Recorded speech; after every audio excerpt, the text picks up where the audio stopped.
নমস্কাৰ এবাৰ ASSEB 2026 ফাইনেলত কিছুমান সাৰ্টেন সাবজেক্টত নতুন প্যাটাৰ্নৰ কোৱেশ্চন আহিব নি বা সায়েন্সৰ বিশেষকৈ ফিজিক্স কেমিষ্ট্ৰি মেথছ বায়োলজি হে সাবজেক্টবোৰ নতুন প্যাটাৰ্নৰ কোৱেশ্চন পাম নি বুলি বহুতো ছাত্ৰ-ছাত্ৰীয়ে ভাবি আছে আৰু বহুতো ছাত্ৰ-ছাত্ৰী হয়তো বিবুধিত আছে নতুন প্যাটাৰ্নৰ আহিব নে নাহে বা এই সময়খিনিত বা শেষৰ সময়খিনিত নতুন প্যাটাৰ্নৰ কোৱেশ্চন চোৱা উচিত নে ট্ৰেডিশনালি যেনেকুৱা ধৰণৰ মানে ফাইনেলৰ পেপাৰবোৰ আহি আছিল তেনেকুৱা ধৰণৰ কোৱেশ্চনে প্ৰেক্টিছ কৰি থকা উচিত তাৰ বিষয়ে আমাৰ ৰিসেন্টলি আমাৰ সেবা বোৰ্ডৰ অধ্যক্ষ ৰমেশ জৈন ছাৰে এটা ধুনীয়া ষ্টেটমেন্ট দিছে এটা অফিচিয়েল ষ্টেটমেন্ট দিছে তাৰ ওপৰত বেছ কৰি আমি আমাৰ বহুতখিনি কথা ক্লিয়াৰ হয় গতিকে মই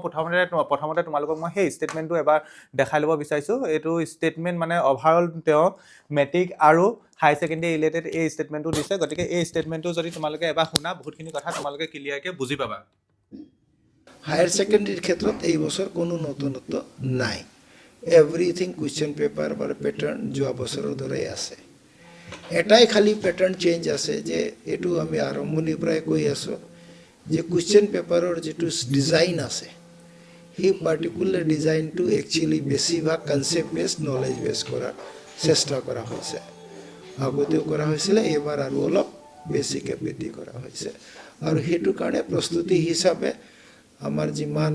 ইউনিট টেষ্ট বিলাক হৈ গ'ল হাফ ইয়াৰলি হৈ গ'ল তাতেও তেনেকুৱা কুৱেশ্যন পেপাৰ আহিছিলে ইয়াত স্পষ্টকৈ তোমালোকে কোৱা দেখা পালা আমাৰ এছএছ ফাইনেলত আমাৰ কুৱেশ্যন পেটাৰ্ন কনসেপ্ট বেস বা নলেজ বেস হোৱা হ'ব আৰু যোৱা বছৰ হেয়া বহু পৰিমাণে কোৱা হৈছিল এবাৰ তাক আৰু বেছি পৰিমাণে ইমপ্লিমেন্ট কৰা হৈছে আৰু তাৰ মানে হেৰি হিচাপে মানে এটা প্ৰস্তুতি হিচাপে ইউনিট টেষ্টৰ পৰীক্ষাত বা প্ৰি ফাইনেলৰ পৰীক্ষাত সেই প্ৰচেছটো বা এডপ্ট কৰা হৈছিল বুলি কোৱা হৈছে হয় অবিয়াসলি প্ৰি ফাইনেল পৰীক্ষা বহুত ডিস্ট্ৰিক্টৰ কুৱেশ্যন পেপাৰ আমি নতুন পেটাৰ্নৰ কুৱেশ্যন দেখা পাইছিলো ঠিক একেদৰে ইউনিট টেষ্টৰ বহু মানে ডিস্ট্ৰিক্টৰ কুৱেশ্যন পেপাৰত আমি তেনেকুৱা ধৰণৰ নতুন পেটাৰ্নৰ কুৱেশ্যন দেখা পাইছিলো গতিকে এটা কথা ঠিক এবাৰ তোমালোকৰ সাৰ্টেন কিছুমান সাবজেক্টত মানে কিছু ধৰি লোৱা মই যিহেতু ফিজিক্স ষ্ট্ৰীমৰ লগত জড়িত গতিকে ঠিক একেদৰে ফিজিক্স মেথছৰ লগত জড়িত গতিকে মই সায়েন্সৰ সাবজেক্টবোৰৰ ক্ষেত্ৰত ক'বলৈ গ'লে সায়েন্সৰ কিছুমান সাবজেক্টত আমাৰ নতুন পেটাৰ্নৰ কুৱেশ্যন অহা চান্স আছে বা আহিব পাৰে গতিকে তোমালোকে এই শেষ সময়খিনি তোমালোকে ৰিভিজন কৰি থকা লগতে নতুন প্যাটাৰ্নৰ কুৱেশ্যন প্ৰেক্টিছ কৰাটো বহুত ইম্পৰ্টেন্ট এতিয়া নতুন প্যাটাৰ্নৰ কুৱেশ্যন বুলি ক'বলৈ যাওঁতে আমাৰ সাবজেক্ট কিছুমানত ফিজিক্স কেমিষ্ট্ৰি মেথছ বায়োলজি তেনেকৈ আৰু কিছুমান সাৰ্টেন সাবজেক্টত আমাৰ বোৰ্ডে অফিচিয়েল মডেল পেপাৰ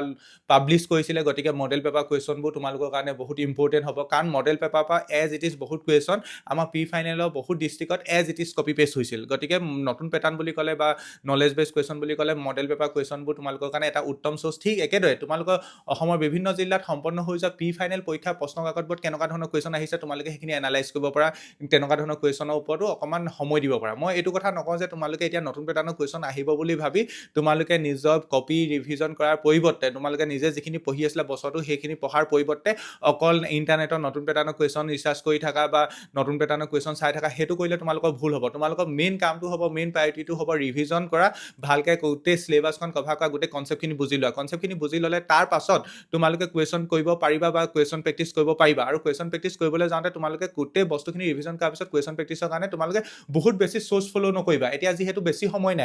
সময় যিহেতু নাই গতিকে ঢেৰ এগালমান সোৰ্স ফলো কৰাৰ কোনো প্ৰয়োজন নাই প্ৰথমতে ৰিভিজন কৰাৰ পাছত তোমালোকে ষ্ট্ৰিক্টলি কেইটামান সোৰ্সৰ ওপৰত ডিপেন্ডেন্ট থাকিবা ধৰি লওক মডেল পেপাৰ যদি কৰিছা এনাফ এণ্ড সাফিচিয়েন্ট আকৌ বেলেগ এখন বজাৰ পৰা নতুন এখন কিতাপ কিনি অনা প্ৰয়োজন নাই বা ইন্টাৰনেটৰ পৰা ঢেৰ PDF ডাউনলোড কৰি পেলাই সেই কুৱেশ্যনবোৰ এটেম্প কৰাৰ প্ৰয়োজন নাই গতিকে মডেল পেপাৰ যদি কৰিছা নতুন প্যাটাৰ্নৰ কুৱেশ্যনৰ কাৰণে তোমাৰ প্ৰস্তুতিটো একদম ধুনীয়া তুমি বটাই ৰাখিছা বুলি ক'ব পাৰো ঠিক একেদৰে যদিহে তোমালোকে প্ৰি ফাইনেলৰ পেপাৰ কৰিছা তেন্তে হ'ব ডেটছ ইট গতিকে নতুন প্যাটাৰ্নৰ কুৱেশ্যনবোৰ চাবা নতুন প্যাটাৰ্নৰ কুৱেশ্যনবোৰৰ লগত গো থ্ৰু হ'বা তাৰ মিনিং এইটো নহয় যে তোমালোকে একদম সিলেবাস একো ৰিভিজন নকৰি অকল নতুন প্যাটাৰ্নৰ কুৱেশ্যনত লাগি যাবা নতুন প্যাটাৰ্নৰ কুৱেশ্যন এবাৰ ইন্ট্ৰডিউচ হোৱা ফুল চান্স আছে গতিকে প্ৰথমতে তোমালোকে ধুনীয়াকৈ সিলেবাস কমপ্লিট কৰা সিলেবাস ৰিভিজন কৰাৰ লগতে সমান্তৰালকৈ তোমালোকে মডেল পেপাৰ কুৱেশ্যন যদি কৰা এনাফ এণ্ড সাফিচিয়েন্ট মডেল পেপাৰ বা তোমালোকে প্ৰি ফাইনেলৰ পেপাৰ কুৱেশ্যনত তোমালোকে গুৰুত্ব দিব পাৰা আৰু মডেল পেপাৰ আৰু প্ৰি ফাইনেল পেপাৰ কুৱেশ্যন গোটেইখিনি আমাৰ লেচিপোছ এপত পোৱাই যায় গতিকে যিসকল বেটছৰ ষ্টুডেণ্ট তেওঁলোকেতো ফ'ল' কৰি আছা আৰু তেওঁলোকক স্পেচিয়েলকৈ ক'ম তোমালোকে এই শেষৰ সময়খিনিত ৰিভিজন কৰি থকাৰ লগতে সেই কুৱেশ্যনৰ কাৰণেও নতুন প্যাটাৰ্নৰ কুৱেশ্যনৰ কাৰণেও এটা টাইম ষ্টিককৈ ৰাখিবা আৰু সেই টাইমটো তেনেকুৱা ধৰণৰ কুৱেশ্যনবোৰ তোমালোকে প্ৰেক্টিছ কৰিবা আৰু আমাৰ যিটো চিৰিজ চলি আছে ফিজিক্স কেমিষ্ট্ৰি মেথছ বায়োলজি ইউটিউবত যিটো ফ্ৰী চিৰিজ চলি আছে আৰু এখন ৰিলোডেড তাতো আমি নতুন প্যাটাৰ্নৰ কুৱেশ্যনৰ ওপৰত গুৰুত্ব দিছোঁ গতিকে সেই চিৰিজটোৱে তোমালোকক বহু পৰিমাণে সহায় কৰিব ভিডিঅ'টো চোৱাৰ বাবে ধন্যবাদ তোমালোকৰ মতামত কি এই ভিডিঅ'টো কমেণ্ট ছেকশ্যনত জনাবলৈ নাপাহৰিবা